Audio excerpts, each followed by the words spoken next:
the Ravens and Vikings will not make the playoffs in 2023. Every year, Colin Cowherd does this segment on his show, The Herd. And they've apparently found that every year, 3 teams who made the playoffs previously will not make it the next season.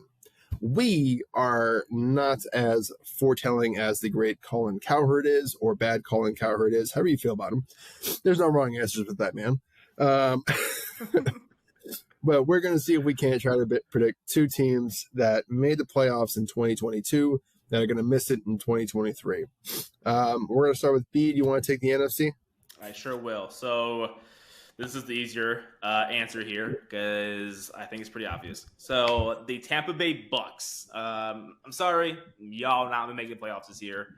I hope you guys don't attack me that much or aren't as triggered with that statement because I think we all know what type of roster y'all have. You guys lost Tom Brady, who is not a slouch, as you can say. And who's even starting quarterback right now? Is it a battle between Kyle Flask and Baker Mayfield? Kyle Trask. Yeah, I think it's Kyle Trask and Baker Mayfield. That's how you say his name. I don't even know how to fucking say his name. So, again, sorry. Yeah, sorry for botching the name, but I'm not sorry for my opinion that the Bucks will not be making the playoffs for this upcoming season. Maybe if y'all get Caleb from USC, you guys might have a chance next season, like maybe a year after that too. But let's just see what happens. My second team, the Vikings. I am sorry, you guys will not be making playoffs this upcoming season either. I say that with a little bit of doubt because the NFC as a whole is a lot weaker than the AFC. So maybe y'all can sneak into a wild card spot, maybe if you guys get 9 wins. But I think the chances of that might be a little bit harder just because they're going through a little bit of I don't know if a rebuild is the right term, but reload. They're trying to revamp their core, try and get younger, but still have Kirk Cousins there. I think he's still, I think he is overhated in general. I think he's at least a top 12 quarterback. Yeah, so, but I say with that, my last statement is I think the Vikings will not be making the playoff. Instead, I think the Lions will because I think they'll win the North, and then I think the Saints will because I think they'll win the NFC South. Yeah, and I think for Bucs fans, hopefully that won't come as too much of a surprise. I think, honestly, for the long-term health of the franchise, it might be better if they don't make the playoffs this year, which I know is kind of a weird thing to think of. But a comparable situation could be, like the Seahawks, where, they made the playoffs this past year with Geno Smith, and he's seemingly turned into, a great quarterback overnight. But what do the Seahawks do if Geno Smith flails this year and reverts back to the Geno Smith that we've always kind of known?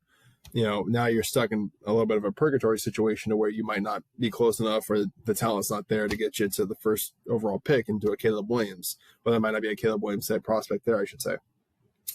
So, I don't think the Bucs roster is bad enough to get them the number 1 overall pick. But if they can finish the year with the number 5, for example, it's much easier than to trade up to the number 1 or number 2 if they like Drake May. Or you still have Michael Penix.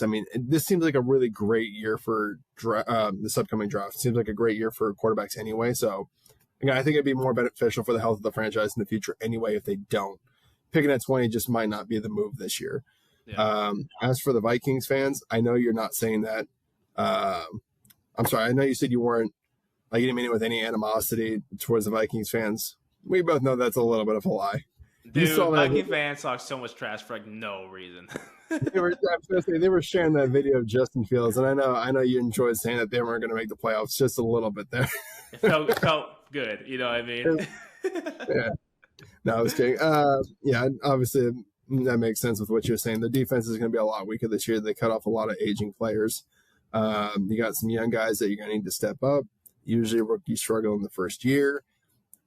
Probably in 2024 they might be back. 2025 they might be back, but I don't think they'll be gone for too long because you have Kirk Cousins, so you're always in good competition when you have Kirk Cousins. Yeah, for sure. I also like their draft too. I agree with you on that one. As for the Saints, yeah, Derek Carr is going to be an upgrade over who did they have last year? Andy Dalton, and It was a weird drama with Jameis Winston. with Jameis Winston. He got hurt, and then they didn't give him the job back. They went with the red Yeah. rifle for the rest of the season. So Yeah. So, you're obviously going to get an upgraded quarterback there at Derek Carr. You're playing in a weakened NFC South. So, I mean, you got the Bucks, the Panthers, who are still rebuilding, and the Falcons, who I think are near 2 of a rebuild. So you probably have the best chance there with that one.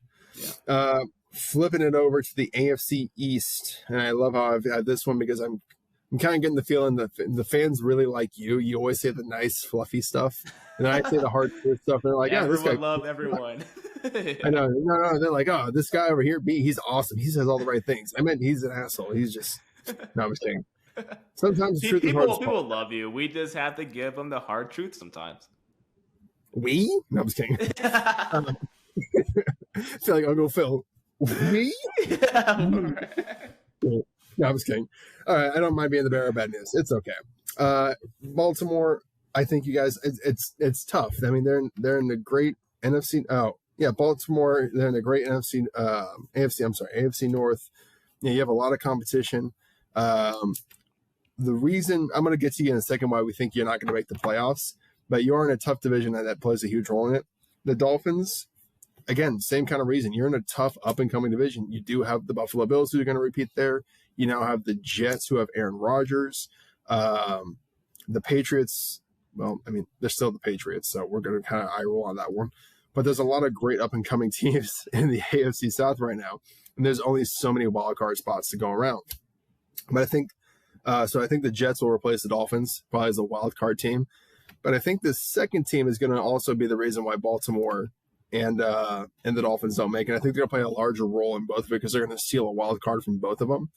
Because the AFC North is more likely still going to go to the Bengals. But they're our surprise team this year. We'll get into that segment after. But it's the Pittsburgh Steelers who we think are going to come out of nowhere. And I don't think people are paying enough attention to them. They have such a great roster. We kind of went over it a little bit, and we'll talk more about it in this next segment. But they are stacked at every position. I think they're primed for a breakout. And I think because of that, they're going to be able to just hop in there and just barely edge out Baltimore in a game, barely edge out the Dolphins and take that third or second wild card spot.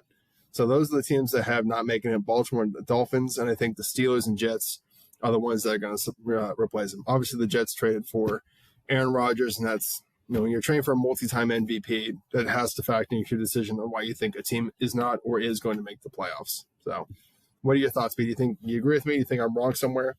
I think I do agree with you, Emmett, because it's tough, man. I know Raven fans will be on our neck about this, but there's so much talent in the AFC. Some good teams are going to be left out. Exactly. You can't let everyone in. The North, the AFC North is going to be tough. To your point, I think the Steelers are they're a dark horse pick to at least finish second in the AFC North and go take a wild card spot. I don't see why they can't. They finished 9-8 last year. I know we'll go more in depth about this in the next segment. And the Jets are my dark horse team too. I think that if Rodgers can stay healthy, I know we just gave a lot of praise to like the Bills and see what they can do to make a Super Bowl run, but what if the Bills slip up a couple games throughout the season? The Jets are there, and what if it comes down to a late season matchup between the two to take the AFC East? You know what I mean? Yeah. I think that could happen. I think that's a reasonable expectation that the Jets are going to be there if Rodgers can stay healthy. Right. I think that's the tough part about all this is, we and me in particular in this case, because the words come out of my mouth here. I don't think the Dolphins are bad. It's like you said, there's only so many spots and there's so many good and up and coming teams in the AFC. It's just unfortunate, but someone's going to go 9-8 and miss it, or someone's going to have a catastrophic injury and their season is going to be lost because of it. Right. Right. It happens every year. And the Dolphins are another team. We could be completely wrong about them, and then they just catch on fire if Tua can stay healthy. So it's so hard to kind of gauge the AFC. I had it easy. We'll talk about the NFC. So you definitely had the hard topic. Yeah, I was gonna say the NFC is much easier. You can see and look and go, well, the Vikings obviously got rid of a lot of players, so obviously they're not going to make it. Right. You know, or the Buccaneers lost Tom Brady. Of course, you know they're going to have a down year. You know, it's just the AFC, man. That is tough. It's tough to play in the AFC right now. There's too many talented teams. I mean, even Baltimore's. I mean, that's a great team. They got a new play caller. I think is really going to help Lamar Jackson unlock some more of his passing potential. You know, they did sign Odell Beckham Jr. It's just, again, unfortunate. I think they're just going to be one of the odd mans out in the NFC or the AFC North, and I think same thing with the Dolphins. Yeah, I really like Mike McDaniel. I want to make this point clear too. We're not saying we don't think the Ravens and Dolphins are going to be awful teams this year. That's it's not what we're saying. We're saying the margin of error is so close in the AFC that some team with a really good quarterback is going to be left out because there's so many there. Exactly. Like I said, and that's why I really hope Dolphins and Ravens fans, if you watch this to the end, and I really hope you do. I know we know our average retention time for our audience does not get them there.